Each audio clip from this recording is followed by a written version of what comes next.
Oke, baik, kita akan lanjut kembali ya. Sekarang yang menjadi pertanyaan ya, apakah sebenarnya kalau dari persamaan akuntansi yang ini ya, apakah bisa langsung dibuatkan laporan keuangan? Jawabannya iya, bisa langsung dibuatkan laporan keuangan. Mengapa? Karena transaksinya masih sedikit ya, seperti ini, masih belum ribet. Sehingga pada saat mau membuatkan laporan keuangan bisa. Nah, kemudian, kalau misalnya dari jurnal umum, ya, seperti ini, apakah bisa langsung dibuatkan laporan keuangan? Bisa, kalau transaksinya masih seperti ini, karena transaksinya masih sedikit. Karena tujuan dari pembuatan laporan keuangan itu adalah memberikan informasi secepat mungkin, ya. Kemudian, jurnal umum, buku besar, buku pembantu piutang, hutang, itu adalah alat bantu untuk mempercepat proses kerja dari seorang akuntan. Seperti itu ya. Nah, mengapa nanti di materi-materi berikutnya berkembang ke buku besar, berkembang ke buku pembantu piutang, hutang ya, karena memang transaksinya sudah semakin banyak ya, sehingga sangat tidak mungkin kita memindahkan satu-satu akun-akun tersebut. Ini namanya akun-akun ya, yang kayak seperti ini ya atau perkiraan. Oke, sekarang supaya konsisten ya, kita memulai dari jurnal umum, kita memindahkan ke buku besar ya, besar. Nah, kalau misalnya kamu perhatikan, ini kolom debit kredit yang ini ya, ini sumbernya dari debit kredit yang ini ya.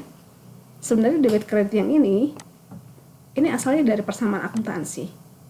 Jadi jurnal umum ini adalah ringkasan sederhana ya dari persamaan akuntansi. Nah, kenapa dibuatkan jurnal umum? Kenapa tidak dibuat persamaan akuntansi saja? Ya, ini karena transaksinya masih sedikit. Tunggu kalau misalnya transaksinya sudah mulai banyak, kelompok asetnya sudah mulai banyak, ya berarti semakin panjang ke sana membentang, ya. Sehingga kalau semakin panjang membentang, semakin sulit kamu membuatkan laporan keuangannya. Terutama untuk transaksi-transaksi yang modelnya seperti ini, ya. Yang ada transaksi seperti ini. Oke. Oke, baik, kita lanjut dengan membuat buku besar yang kita ambil dari jurnal umum. Ini Ibu hide dulu.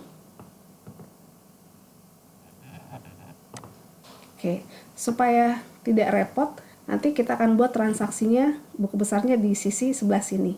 Tapi sebenarnya paling bagus kalau kamu buat per sheet ya, per sheet. Nah, bagaimana caranya buat buku besar? Cara buat buku besar sama seperti ini. Kita ngambil gambarnya sama persis dengan ini ya, ada debit kredit, ada saldonya kayak begini, Ctrl C ya.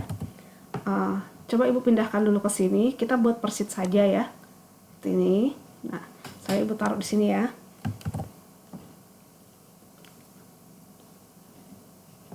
Oke.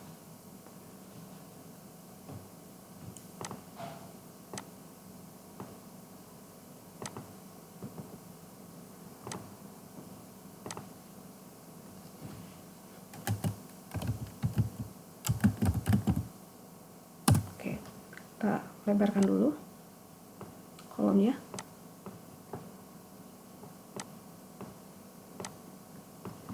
Kita hapus transaksinya. Jadi modelnya sama ya seperti yang tadi. Nah, kemudian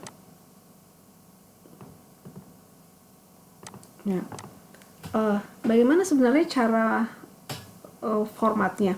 Jadi untuk buku besar ya, kolom yang tadi sebenarnya sama ya, tinggal dipindahkan saja. Nah, bedanya kalau untuk buku besar itu ada yang disebut dengan buku besar 3 kolom. 3 kolom berarti di sini ada penambahan saldo ya.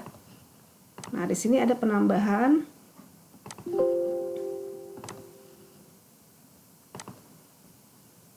Oke. Nah, di sini ada penambahan yang namanya saldo. Nah, ini namanya buku besar 3 kolom, 1 2 3 ya. Yang bukan ini yang dihitung ini 1 2 3. Tetapi ada juga perusahaan yang menyukai membuat 4 kolom. Nah, 4 kolom itu bagaimana? 4 kolom ini saldonya dibedakan mana saldo debit dan saldo kredit. Nah, nanti saldonya dipindahkan ke sini. Kalau yang 4 kolom ya. Nah, ini dibuat begini. Nah, di sini saldonya ada yang menunjukkan saldo dia debit, ada yang menunjukkan saldo dia kredit. Nah, ini terserah yang mana yang kalian mau gunakan, senyamannya saja. Mau pakai yang mana ya. Background column-nya.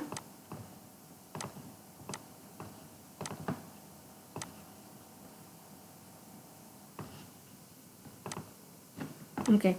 Jadi kalau misalnya 4 kolom itu pasti saldo saldonya di sini itu dibedakan kolom debit dan kolom kreditnya. Kenapa dia bedakan kolom debit dan kreditnya? Karena ada saldo ya akun-akun yang kembali ke sini ya.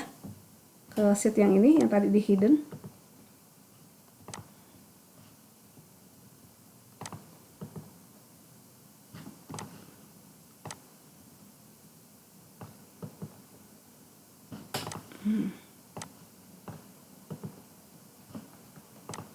Oke, kembali ke yang sini.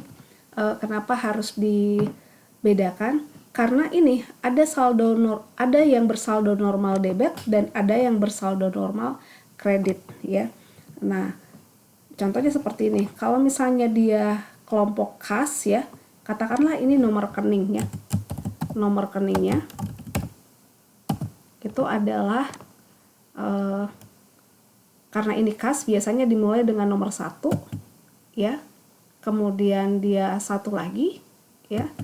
Kemudian dia satu lagi, kemudian nomor urutnya 01. Biasanya begini ya. Nah, ini adalah menunjukkan kelompok kas ya. Kas. Ini sih terserah sebenarnya mau ditaruh di sebelah mana ya, mau ditaruh di tengah-tengah boleh, mau ditaruh pinggir sini boleh, mau ditaruh sebagai judul juga boleh ya. Tapi kita pakai di tengah-tengah saja mungkin lebih bagus ya. Oke. Coba sini, kas. Nomor rekeningnya ini. Nah, ini maksudnya bagaimana ya? Ini maksudnya kas, dia kan saldo normalnya di sisi debit ya. Saldo sisi debit. Sehingga kalau kas, kalau dia bersaldo debit, ini pasti letaknya di sini semua. Nah, kalau misalnya hutang ya berarti dia saldo normalnya di sisi kredit, maka posisi hutang itu adalah di sisi kredit seperti itu. Untuk kalian yang sudah tahu ya kalau misalnya aset itu pasti bersaldo debit dan hutang modal bersaldo normal kredit, pendapatan bersisi kredit dan beban bersisi debit, tidak ada masalah sebenarnya kalau kamu buat 3 kolom karena kamu sudah hafal kalau dia di sininya tertulis beban maka dia pasti kelompok debit. Kalau dia tertulis di sini hutang, maka dia pasti kelompok kredit. Nah, biasanya yang membuat 4 kolom ini untuk memudahkan mereka mengecek apakah ini masuk kolom debit atau kredit. Itu saja sih sebenarnya, tidak ada perbedaan yang istilahnya yang mengapa harus seperti itu. Itu untuk mempermudah pekerjaan tergantung dari accountingnya nyamannya menggunakan yang mana, seperti itu. Oke, kita kembali lagi ya untuk penomoran. Nah, untuk penomoran ya, nah ini kalian perhatikan kelompok aset dan kelompok hutang yang ini ya. Nah ini ibu geser dulu ke sana ya supaya bisa mengetahui penomorannya. Bagaimana sih sebenarnya memberikan nomor ya?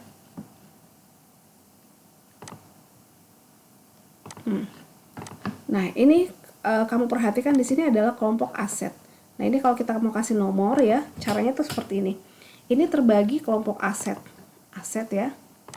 Ini ada aset. Kemudian di sini aset dulu ya. Kita mulai dari nomor aset. Aset ya, itu biasanya dimulai dengan angka 1. Jadi untuk kelompok aset, biasanya kita beri nomor 1 untuk aset ya. Kemudian aset ini terbagi 2 ya. Aset ini terbagi 2. Ada yang aset sifatnya lancar ya.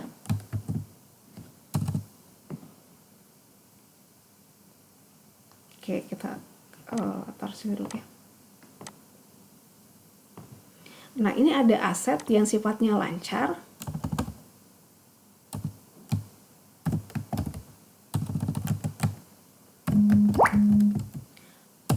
ada juga aset yang sifatnya tetap ya. Nah, aset lancar dan aset tetap. Nanti kita akan pelajari di minggu-minggu berikutnya ya.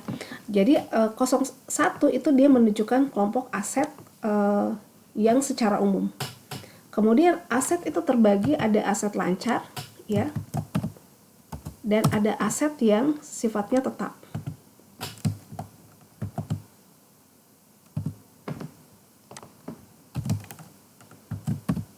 Nah, aset tetap. Nah, untuk aset, nah ini Bu kecilin kolomnya ya. Oke. Nah, untuk aset lancar ya, itu diberi nomor 1 ya. Nah, untuk nomor 1 di mana nomornya?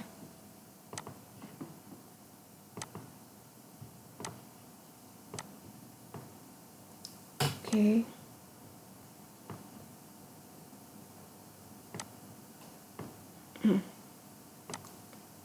Oke. Untuk aset, Ibu ulangi ya. Aset itu terbagi 2, aset lancar dan aset tetap. Nah, aset ya, itu kita berikan nomor 1 ya. Kemudian aset lancar ya dan aset tetap juga kita berikan nomor. Aset lancar kita berikan nomor 1 dan aset tetap diberikan nomor 2. Kenapa aset lancar harus 1, aset tetap harus 2? Karena aset ini terbagi 2 ya, aset tetap dan aset lancar.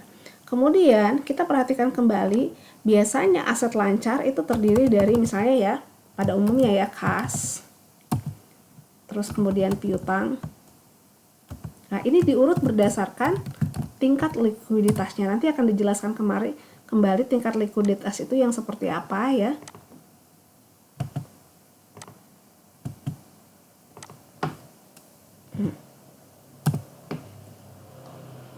Sorry ini. Oke. Kemudian biasanya habis ini itu perlengkapan ya. Habis perlengkapan biasanya ini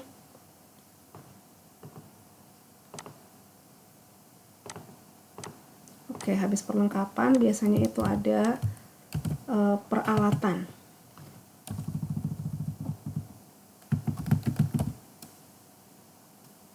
Biasanya juga sebelum perlengkapan itu ada sebelum perlengkapan yang ini itu ada persediaan.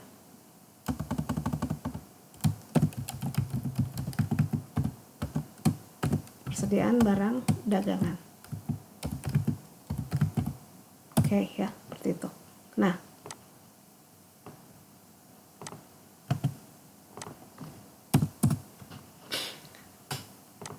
tadi kan aset lancar diberikan nomor 1, aset diberikan nomor 1, aset lancar diberikan nomor 1, kemudian kas diberikan juga nomor 1. Karena aset lancar ini biasanya terdiri dari ini ya.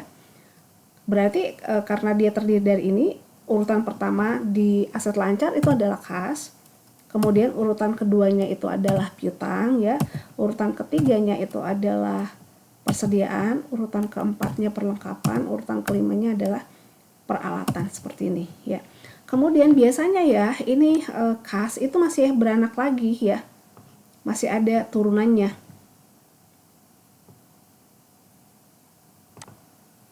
Nah, ini biasanya masih ada turunannya. Kas ini biasanya masih ada turunannya.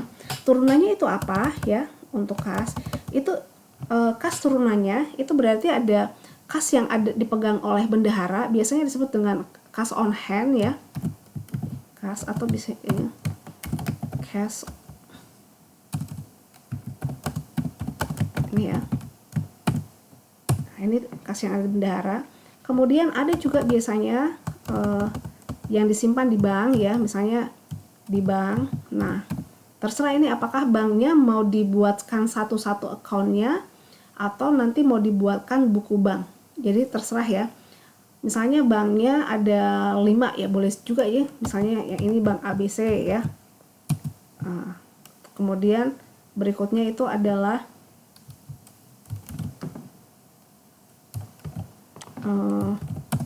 misalnya bank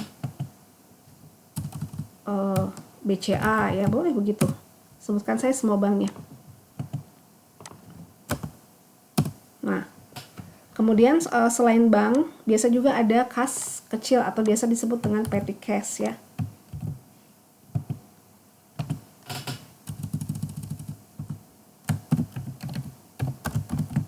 Nah, begini ya. Nah, ini berarti cash on hand itu adalah urutan nomor 1 ya. Kemudian bank BCA itu adalah ini tadi 2 digit ya. Nah, kemudian yang ini adalah urutan nomor 2 untuk kelompok kas ya. Kemudian dia urutan kas nomor 3. Ini urutan kas nomor 4. Seperti itu. Oke. Nah, kenapa di sini harus 2 digit ya? Kalau misalnya kamu meyakini bahwa di bank tersebut kemungkinan kasnya bisa lebih dari 10, bisa saja 11, berarti kamu harus 2 digit di sini. Tapi kalau misalnya kamu merasa bahwa kayaknya tidak akan lebih dari 10 digit deh kasnya ya, kas tempat kasnya, berarti cukup 1 digit saja ya, seperti itu. Nah, sekarang berarti untuk penamaan kas ya. Nah, berarti kas yang dimaksud di sini, yang ini, itu bukan kas yang ini. Tapi itu adalah kas yang ini, ya. Kas yang bentuknya uang tunai, yang ini. Nah, kalau kita memberikan nomor, berarti kas ini namanya 1 menunjukkan dia aset, 1 di digit berikutnya menunjukkan dia aset lancar, 1 dia menunjukkan kelompok kas, kemudian 01 menunjukkan nomor urut dari kas ya. Berarti kalau kita pindahkan ke sini ya, maka angka 1 menunjukkan dia aset, 1 menunjukkan dia aset lancar, 1 menunjukkan dia kas, 01 menunjukkan dia nomor urut kas. Nah, ini ya. Ini kas ini yang dimaksud adalah cash on hand. Atau kas yang ada di tangan ya, atau kas yang ada di bendahara.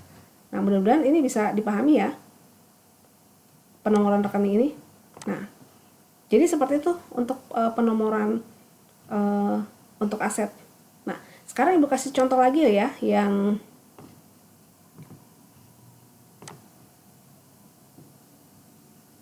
piutang. Nah, piutang juga sama ya. Piutang itu biasa terdiri dari piutang usaha ya. Ada juga piutang karena piutang karyawan ya. Jadi ada karyawan yang pinjam uang di perusahaan ya. Ada juga piutang yang terjadi karena pihak ketiga, misalnya mitranya kita yang meminjam dana ya. Piutang pihak ketiga. Seperti ini.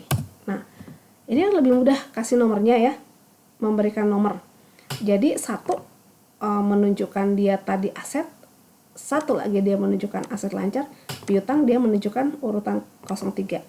Kemudian di kelompok piutang ini ada urutan piutang usaha, berarti dia 01 ya. Jadi kalau kita meyakini dia akan lebih dari 10 digit ya. Nah, 01 ini 02 ini 03 ya. Nah, itu begitu seterusnya. Jadi untuk aset nomor awalnya itu diberikan nomor 1.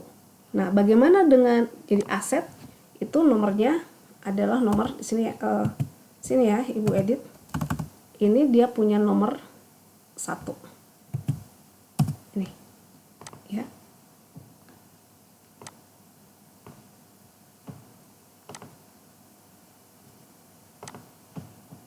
Oke.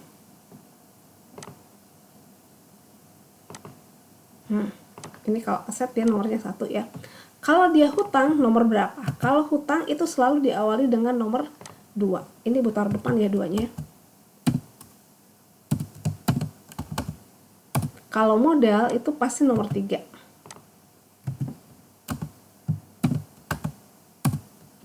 Kalau pendapatan ini tadi biaya ya. Kalau beban di sini beban tadi ya, beban sewa kan. Oke. Kalau beban maka dia nomor 4. Kalau beban dia nomor 5. Kalau dia pendapatan ya. Nah, kalau dia pendapatan maka dia nomor 4. Pendapatan ini ya, Ibu taruh sini ya. Kalau beban pendapatan maka dia nomor 4 ya.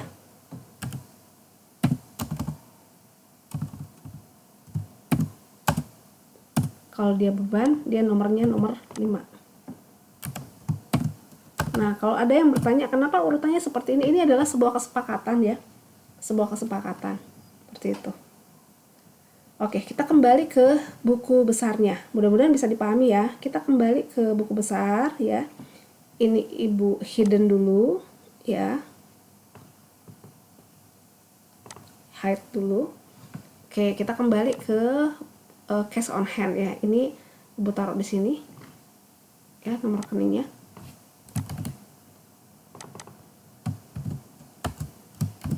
Cash on hand.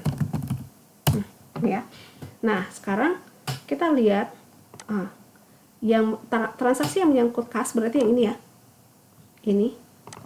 Ini, dan ini. Nah, karena pertama kali berarti kas yang pertama kali itu letaknya sisi debit. Ini letaknya sisi debit sebanyak 50 juta. 50 juta itu diperoleh dari pinjaman bank. Berarti pada saat kita memindahkan ke buku besar, kita akan memindahkan juga di sisi debit. Berarti yang ini, tadi tanggalnya tanggal berapa? 28 Agustus. Oke, berarti di sini kita taruh Agustus. Sama ya kayak tadi. Tanggal 28. Oke, begini. Nah, ini kita pindahkan dari sini. Kas. Nah, keterangannya apa di sini? Ini kita bisa keterangan, ini muncul karena adanya pinjaman bank ya.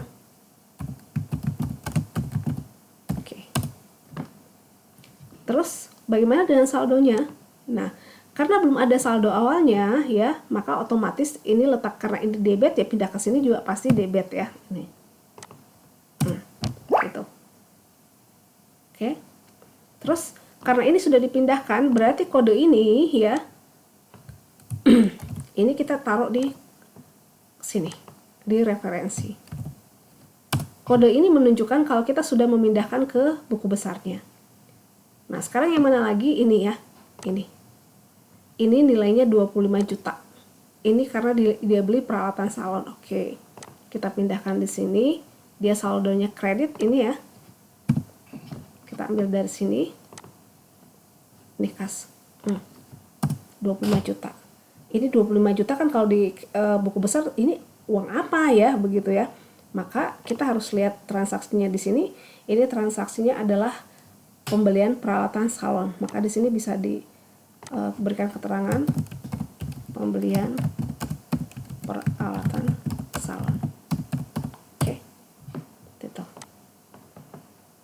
Nah, bagaimana dengan saldonya? Nah, saldonya ini itu bisa saldo awal. Ini saldo yang transaksi yang ini ya. Ditambah ditambah dengan saldo debit, kebetulan saldo debitnya kosong ya, dikurangi dengan saldo kredit.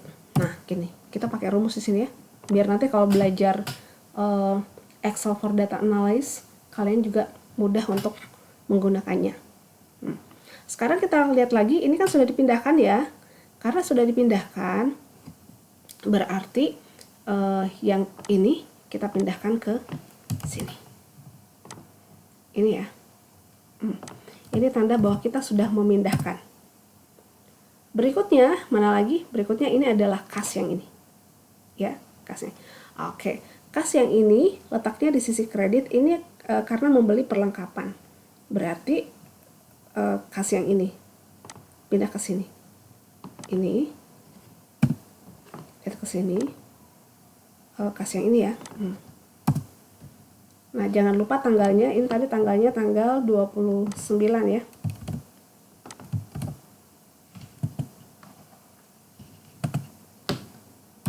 29. Oke. Nah, ini karena tadi kita sudah pasang rumusnya kan tadi ini ya, yang ini.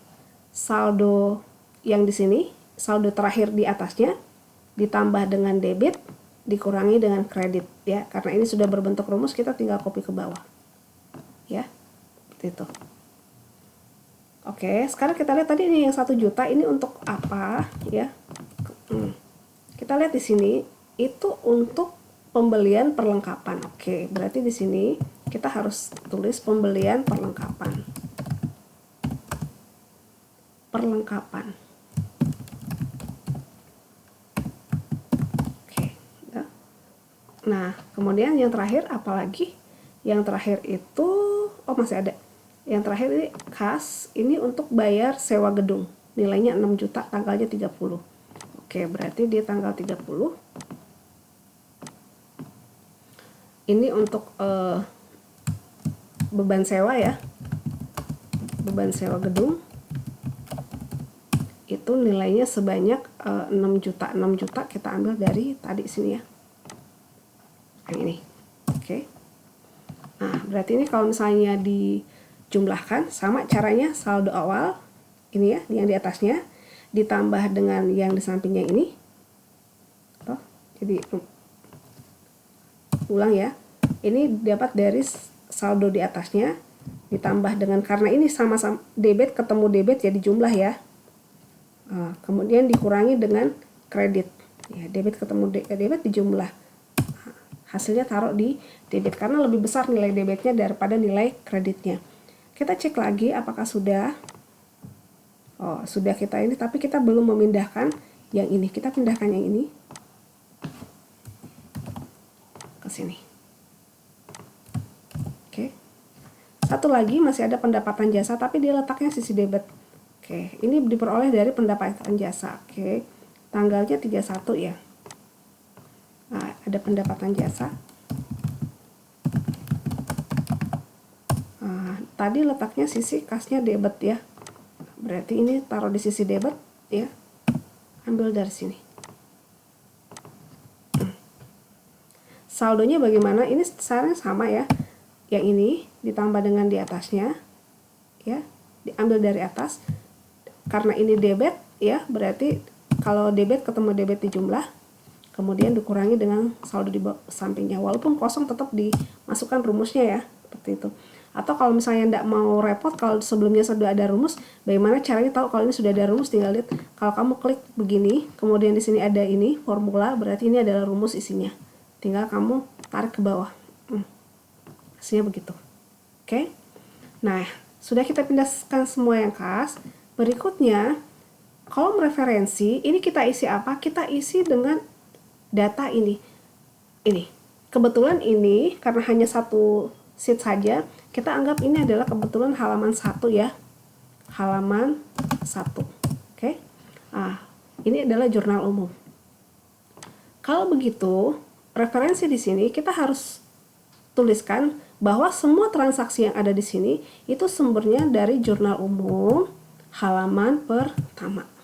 Gitu ya. Jurnal umum halaman pertama. Ini tinggal copy ke bawah saja karena sumbernya sama ya. Gitu. Nah, ini baru selesai satu untuk yang untuk yang kas ya. Berikutnya lagi ya, transaksi apa lagi yang ada? Itu adalah transaksi kalau mau ke hutang boleh ya. Kalau mau langsung buatkan hutang boleh. Tapi Ibu sarankan selesaikan dulu semua yang kelompok aset. Nah, kelompok aset itu kan peralatan ya. Yang ini, maka sama dibuatkan lagi transaksinya. Bagaimana caranya? Formatnya sama dengan ini, karena formatnya sama dengan ini tinggal kita copy saja ya ke samping. Oke. Nah, kita tinggal ganti ya. Namanya kan berarti ini jadi 2 ya, 201. Dan ini adalah piutang usaha. Coba lihat tadi ini peralatan salon. Sekarang coba kita lihat peralatan salon itu dia masuk nomor rekening berapa sih? Oke, kita cek kembali ya. Dia tuh masuk yang mana ya? Mana yang unhide?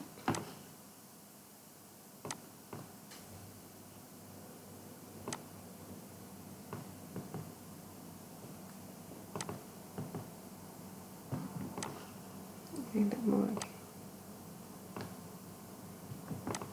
Oke, kita lihat kembali yang ini tadi ya. Ini kita sembunyi dulu. Sorry.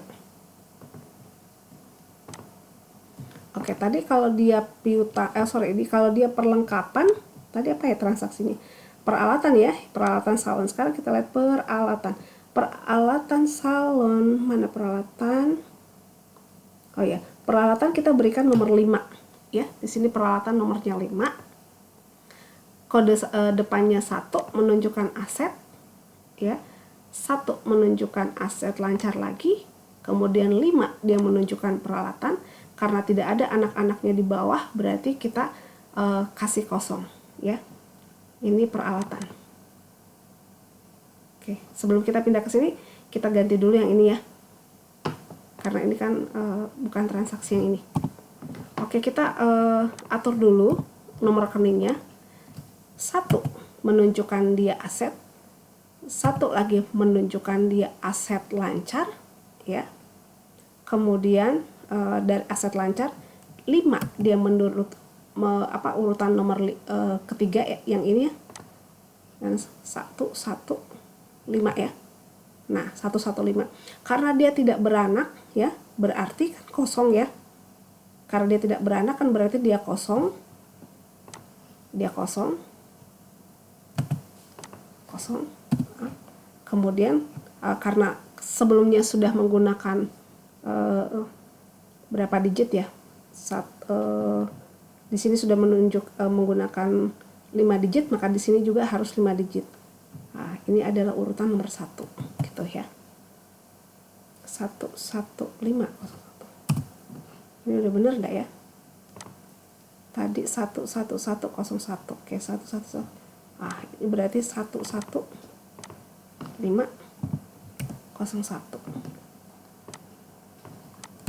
Ini masih bisa bergeser ya, tergantung dari soal yang akan berkembang. Jadi nomor-nomor rekening ini masih bisa bergeser sesuai dengan transaksi yang berkembang. Nah, kalau sebenarnya sebelum masuk ke aplikasi itu kita sudah tidak bisa ngedit lagi nomor rekening. Yang ini kita sudah tidak bisa atur ulang kembali. Makanya untuk membuat nomor rekening itu mesti dipastikan transaksi apa saja yang akan ada.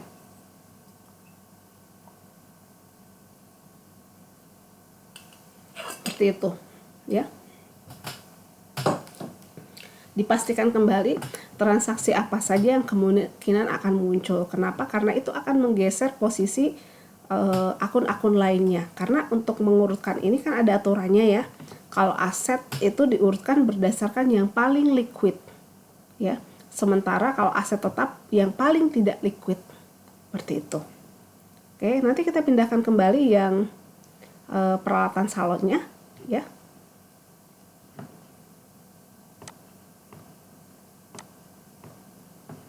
Oke, peralatan salon sama ya caranya. Nah, ini tinggal diisi peralatan salon. Nah, ini kayak transaksinya hanya 1 kali, ya. Ini kalau dilihat transaksi peralatan itu hanya 1 kali, berarti kita juga buatkan buku besarnya itu cuma 1 kali saja, ya. Oke, tidak ada saldo awal. Peralatan itu terjadi pada tanggal ini ya. Ini tinggal kita copy yang ini.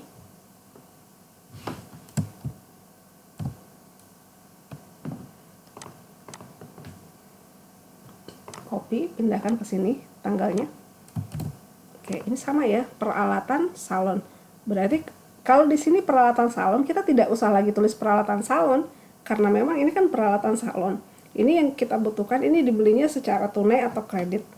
Berarti peralatan salon dibeli secara tunai.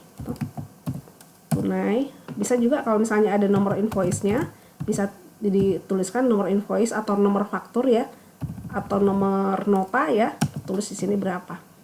Ini posisinya kalau kita lihat berada pada posisi debit ini ya, berarti dipindah ke sini. Saldonya bagaimana? Ya, saldonya karena belum ada transaksi di atasnya, ya berarti saldo ini akan berpindah ke sebelah. Itu, ya. Nah, itu semuanya dibuatkan satu-satu. Oke. Nah, ringkasannya nanti Ibu akan berikan dalam bentuk PDF-nya atau dalam bentuk format Excel. Jadi kalian bisa lihat apakah yang sudah kamu kerjakan sudah benar atau belum. Ya, baik, terima kasih atas perhatiannya.